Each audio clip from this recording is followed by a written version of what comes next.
बिस्मिल्लाहिर्रहमानिर्रहीम। अस्सलाम वालेकुम students, hope all are you fine.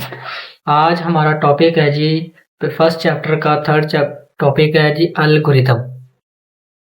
Algorithm क्या होता है जी? सबसे पहले देखना है कि एल्गोरिथम क्या होता है। An algorithm is a finite number of steps to solve a problem. ये भी नंबर ऑफ स्टेप्स होते हैं जिनकी मदद से हम अपने प्रॉब्लम को जिनकी मदद से हम अपनी प्रॉब्लम को का सॉल्यूशन कर सकते हैं। ठीक है।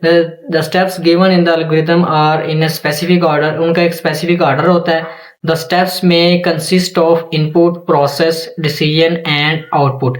हमारे पास जो एल्गोरिथम में स्टेप्स होते हैं वो हम इनपुट होती है, फिर हमारे पास उसका प्रोसेस होता है, फिर उसका डिसीजन होता है, फिर हमारे पास उसकी आउटपुट होती है। ठीक है, आगे हम इसको डिटेल से पढ़ते हैं कि सबसे पहले हमारे पास एक प्रॉब्लम सॉल्विंग में एल्गोरिथम का क्या किरदार होता है। ठीक है कि an algorithm plays an important role in solving a problem. जो एल्गोरिथम है वो बहुत इंपॉर्टेंट रोल प्ले करता है किसी भी प्रॉब्लम को सॉल्व करने के लिए। It helps the user to find the solution of the problem. ये हमें किसी भी प्रॉब्लम का सोल्यूशन फाइंड करने के में मददगार साबित होता है। ठीक है, the process of solving a problem become simpler and easier with the help of algorithm. जो हमारे पास एल्गोरिथम होता है उसकी मदद से हम किसी भी प्रॉब्लम को सिंपल और आसान आसान तरीके से जो हम एक प्रॉब्लम को सॉल्व कर सकते हैं। ये आपको डायग्राम में नजर आ रहा होगा। सबसे पहले हमारे पास एक प्रॉब्लम है, या तो फिर हम उसका एक फ्लो चार्ट बनाएंगे। ठीक है, फिर हम उसका एक एल्गोरिथम बनाएंगे, ठीक होगी, कंप्यूटर प्रोग्राम लिखेंगे। ठीक है जी।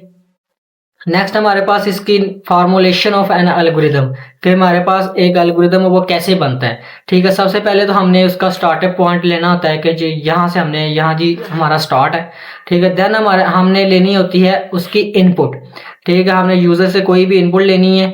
ठीक है, ये बिल्कुल वैसे ही है जैसे हम फ्लो चार्ट में हमने पिछले वीडियो में पढ़ा था। अगर आपने पिछली वीडियो नहीं देखी तो आप ये पिछली वीडियो लाजमी देखें, फ्लो चार्ट, फिर आपको और ज़्यादा समझ आएगी। ठीक है, फिर हमारे पास ये इनपुट आ गया। इनपुट में हमने यूजर से इनपुट लेनी है।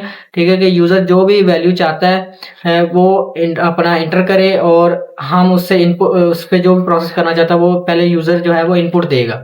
ठीक है, फिर हमारे पास सेट होता है। फिर हम सेट का मतलब होता है कि हमने एक वेरिएबल बनाने हैं। ठीक है, वेरिएबल का नाम देना है जो कि जिस जिस नाम से वो मेमोरी में सेव हो जाए। ठीक है, आप आगे जाके पढ़ेंगे, अभी आप इनिशियल हैं। ठीक है, आप सिर्फ कंसेप्ट लें कि सेट क्या होता है। ठीक है, हमने एक एल्गोरिथम कैसे बनाना है। ठीक है, तो हमने एक एल्गोरिथम बना लिया। हमने एक एल्गोरिथम में जो है ना सेट बनाने हैं कि ये वेरिएबल का नाम है और इस नाम से जो है वो हमारा डाटा वो मेमोरी में सेव होगा। ठीक है, फिर हमने इफ एल्स में कंडीशन आ जाती है कि हमने जो है ना प्रोसेस करना है, उस पर क्या क्या प्रोसेस करना है, कि हमने को कंडीशन चेक करनी है। For example if A less than B. ठीक है, ये हमारे पास कंडीशन है। ठीक है, ये या तो ट्रू होगी या फॉल्स होगी, ये हमने देखना है। ठीक है, कि अगर तो ट्रू हुई तो वो इफ वाला पार्ट चलाएगा, नहीं तो वो एल्स वाला पार्ट चलाएगा। अगर फॉल्स होगी तो एल्स वाला पार्ट चलाएगा, अगर ट्रू है तो वो इफ वाला पार्ट चलाएगा। ठीक है, ये हमारे पास इफ एल्स पार्ट हो गया। ठीक है, फिर हमारे पास गो टू स्टेटमेंट होती है। ठीक है, ये हमारे पास किसी पार्टिकुलर हिस्से पे हमें मूव करने के लिए यूज होती है। ठीक है, मिसाल के तौर पर हम गो टू का यूज करेंगे एंड प्रोग्राम पे। हम चाहते हैं कि हम इनपुट पे दोबारा चले जाए, हम गो टू इनपुट जो भी हमारा वेरिएबल होगा वहां पे दिया होगा, हमने वहां पे जब मूव कर सकते हैं। ये ज्यादातर लूप्स में यूज होता है। ठीक है, और फिर हमारे पास आउटपुट होती है, it is use to display values. ठीक है, ये हम जो भी कोई एल्गोरिथम बनाया है हमने, तो उसकी हमने आउटपुट भी तो दिखानी है। देन हमारे पास स्टॉप है। ठीक है, यानी कि हमारा प्रोसेस जो एल्गोरिथम है वो एंड हो गया है। अब हमारा जो एल्गोरिथम वो कंप्लीट हो गया है। ठीक है, नेक्स्ट हमारे पास एफिशिएंसी ऑफ एल्गोरिथम, कि इसकी हम एफिशिएंसी कैसे चेक कर सकते हैं, कि एक जो हमने एल्गोरिथम बनाया है वो कैसे ठीक होगा। ठीक है, अगर तो उसके स्टेप्स जो है ना कम है। ठीक है, एक प्रॉब्लम को सॉल्व करने के लिए उसके स्टेप्स कम है तो वो हमारे पास एफिशिएंट एल्गोरिथम होगा। अगर और दूसरा ये कि अगर हमारे पास वो मेमोरी में कम जगह लेगा, हालांकि उसके स्टेप्स ज्यादा हों लेकिन वो मेमोरी में कम जगह ले, तो वो भी हमारे पास जो है ना एल्गोरिथम एफिशिएंट होगा। ठीक है, नेक्स्ट हमारे पास इसकी एग्जांपल्स है। इसकी एग्जांपल्स में सबसे पहले हमने एक फाइंड करना है सम, प्रोडक्ट एंड एवरेज।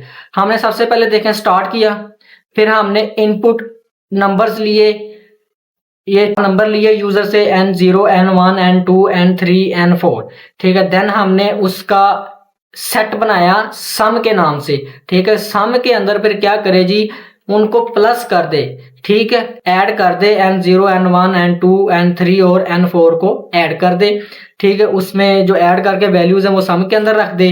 फिर देन हमारे पास आ जाता है प्रोडक्ट, हमने उसको मल्टीप्लाई करना है, इनकी सारी जो हमने यूजर से इनपुट ली है n0 n1 n2 n3 n4 की वैल्यूज को हमने मल्टीप्लाई कर देना, और जो उनका रिजल्ट आएगा वो हमने प्रोडक्ट वेरिएबल के अंदर सेव कर देनी है। देन हमारे पास आ जाती है एवरेज। एवरेज हमने मालूम करनी है, तो आपको पता है एवरेज मालूम करने के लिए हमें डिवाइड करना पड़ता है। पहले जितने नंबर हों उनको अपना प्लस करके फिर हमने उस पे जो टोटल नंबर ऑफ वैल्यूज हो उन पे डिवाइड कर देना होता है। तो उसको 5 पे डिवाइड कर देंगे तो हमारे पास एवरेज आ जाएगी। फिर देन हमने क्या करना, आउटपुट, हमने अब पीछे देखा है कि हमने एल्गोरिथम कैसे बनाते हैं, ठीक है। तो आउटपुट कैसे, हमने आउटपुट दिखा देनी है सम, प्रोडक्ट और एवरेज। जो हमने 3 वेरिएबल बनाए थे, सम, एवरेज और प्रोडक्ट, ठीक है। देन हमारे पास उसका एंड हो जाएगा। ये हमारा एक एल्गोरिथम सॉल्व हो गया, ठीक है।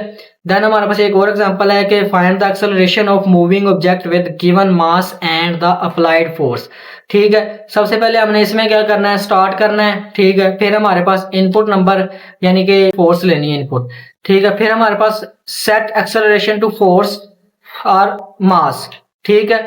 तो हमने उसका एक वेरिएबल बनाया एक्सेलरेशन का, ठीक है। एक्सेलरेशन के अंदर हमने क्या किया, आपको पता होगा, फिजिक्स में आपने पढ़ा होगा कि एक्सेलरेशन का फार्मूला होता है फोर्स ओवर मास, ठीक है। तो फोर्स को हमने मास के साथ डिवाइड कर देना है, जैसे कि हमने इनपुट लिया था यूजर से, ठीक है। मास और फोर्स जो है वो हमने यूजर से इनपुट लिए, तो वो उनको हमने जो भी वैल्यूज होंगे उनको हमने डिवाइड करके जो भी होगा फिर उसको आउटपुट दिखा देनी है। आउटपुट एक्सेलरेशन जो हमने वेरिएबल एक्सेलरेशन बनाया है उसको हमने आउटपुट दिखा देनी है, ठीक है। देन हमारे पास ये प्रोसेस एंड हो जाएगा। इस तरह हम एल्गोरिथम की मदद से किसी भी प्रॉब्लम को सॉल्व करते हैं, ठीक है। होप आपको ये समझ आ गई होगी। मिलते हैं नेक्स्ट वीडियो में। ओके जी, अल्लाह हाफिज।